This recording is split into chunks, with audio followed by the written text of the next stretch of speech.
Bit of a hot take today, but I have to say everything should be tested. It's about as idiotic as it gets as a statement. Now, this is one where many CRO professionals would actually disagree with me here, but that I think is largely due to incentives. Like if you are getting paid per test, then you are incentivized to run a lot of tests. And on our experience, merchants can see really big lifts without actually testing everything. And it is by far not a wrong approach to roll out some things without testing them. Now, what I'm referring here are so-called superiority tests. Now, this doesn't mean that you don't want to QA or test that this is not going to hurt your business. But if you can only launch improvements that you have validated through testing, you are going to really slow down your progress. Now, I have a few questions here to help you identify the kind of things that you should be testing and the kind of things that you shouldn't. So let's dive into that. But before we do, if you haven't already subscribed to the channel, please do so right now. Like the video.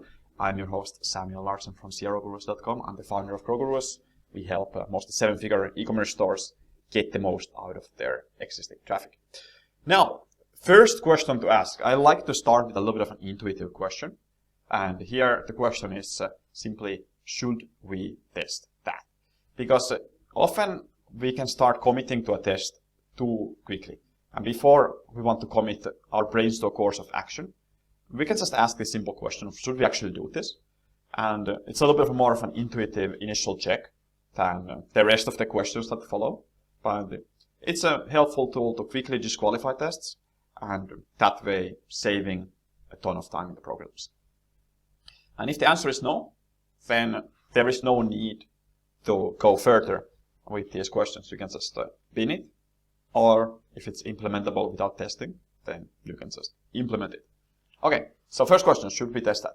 Second question, can we test that? So here we have to look at the conversions levels flowing through the experience and see if we can test this. So it's mostly about the conversions. It's not really that much about the traffic, but then traffic does play a little bit of a part there.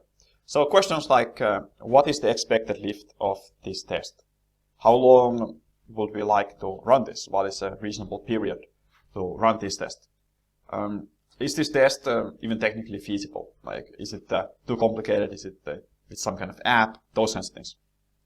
And like, can we get executives, founders, owners, whatever, agree to the test? Like, or is it something that they would never agree to? If they are not going to agree to it, we cannot test it. So that's something to keep in mind as well. So if we cannot test something, then we will not try testing this because we can't really change mathematics. We'll just be putting ourselves into a position to fail. Third question that I like to use, and this is one that builds this long-term learning path. So the question is simply, what are we looking to learn here?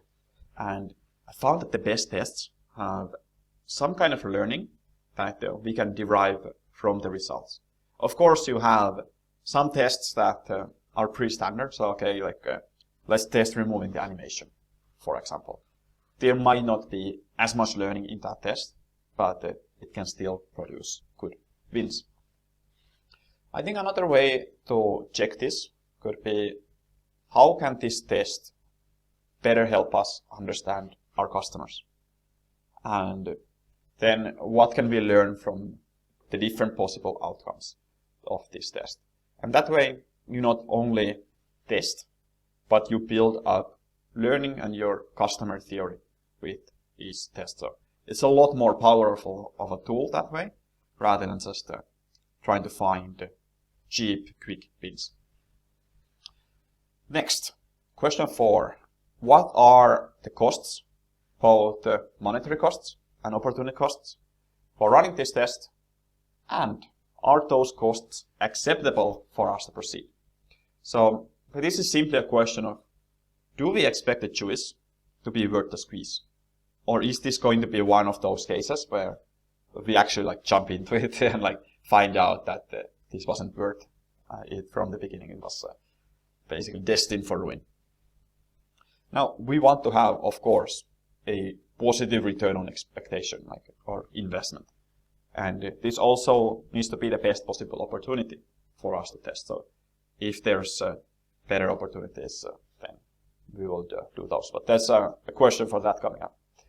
So just to iterate on this fourth question about the costs, as you can ask also, is this really the best use of our time right now? And if it's not, then you need to prioritize ruthlessly. Fifth and the last question. What are the alternatives to testing this? So I believe this alternatives thing requires its own question because it's going to be so important. Just because something is something we could do does not mean that we should do it. I like the Moscow framework here. You have your musts, you have your shoulds, you have your coulds, you have your wants, and they're you categorize it on those ones. So usually we want to focus as much as possible on the must category and then have a large want category there to prevent us from doing silly things. Now here, this is where your testing idea basically competes with all the other ideas in the battle of ideas. So you have this head-to-head battle between your different things that you could do. And in order to do this properly, always rank your ideas with a pre-selected prioritization framework so that you can test intellectually or intelligently. Because otherwise, you are just going to jump into something that you can think of, something that you like, and then your best ideas will actually not surface that way. You want to test your best ideas, not your personal favorites. Now, this list actually could go pretty deep as there are so many checks to properly launch a test. But if I had just 5 questions before launching it, these would be the 5 questions to use. I'm sure many questions are still kind of missing from the list or could be added as bonus questions. So if you have some that you'd like to suggest, make sure to add them to the comments below. We like making this video because this is very practical, it's day to day, and that's what CRO is about. Now, in order to help your testing program, I made a video about how to A/B test faster. It's a mathematical model for maximizing your testing velocity. You're gonna love it, and we're going to link that up here. Thank you for watching. Make sure to like it, subscribe it, etc. I'll see you on the next one. Cheers.